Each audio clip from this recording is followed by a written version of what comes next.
ঘরের মধ্যে ছুটে গিয়ে ভীম আমার ওই গদাটা বাহির করে নিয়ে আসলো। গদাটার ওজন কত ছিল বাবা বলুন তো? 80 মণ ওজন।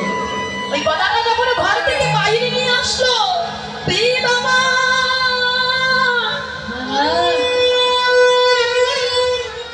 ওই গদাটা নিজের মাথার উপরে টেনে মারে ফিরিয়ে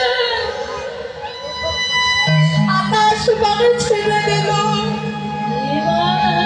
আর যখন আকাশ পানে ছেড়ে দিল বাবা, ওই পতিত গদার নিচে নিচের মাথাটা দিয়ে দাঁড়িয়ে আছে, গদাটা নিচে নেমে আসছে। যখন পতিত গদার নিচে নিজের মাথাটা দিয়ে হা কৃষ্ণ পানে কৃষ্ণ বলে আদিকে যখন কৃষ্ণের চরণ ধোয়াবে বলে রুক্মিণী সত্যভামা জন্মে আসছে, কৃষ্ণ রুক্মিণীকে বলছে, তোমার আর জল এনে কোনো কাজ নেই। ওই দেখো দ্বিতীয় পাণ্ডব নিজের হাতে বিপদ সৃষ্টি করে আমাকে স্মরণ করেছে। আমি যে ভগবান, আমি যে বিপদ মধুসূদন, কেউ যদি বিপদে পড়ে আমাকে ডাকে আমি কি দূরে থাকতে পারি? রুক্মিণী জলেরই কাজ নেই। এদিকে ভীম আমার পতিত গদার নিচে নিজের মাথাটা দিয়ে নয়ন জলে মুখ ভাসিয়ে কাঁদে, কৃপাময় গো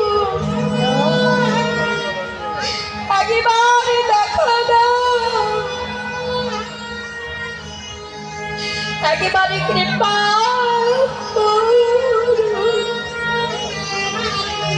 মধুসূদন মধুসূদন বলে যখন ডাকছে, নয়ন গঙ্গার জল প্রবাহিত করে কাঁদছে। ভগবানকে ভক্ত পানে না চেয়ে থাকতে পারে?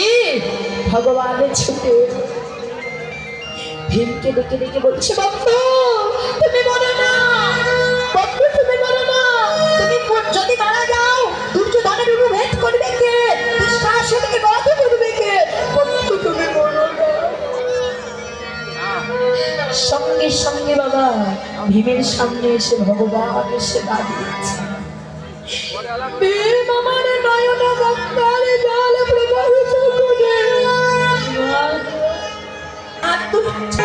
তোমার চরণ দুটি আমার হৃদয়ে জড়ায়ে ধরে আমার এই হরিমালার জন্মটাই আমি ধন্য করতাম। ওরে ভীম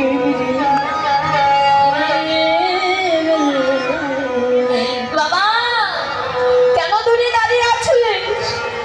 একবার আয় আমার বুকে, তোর মতো ভক্ত সন্তানকে বুকে জড়ায়ে ধরে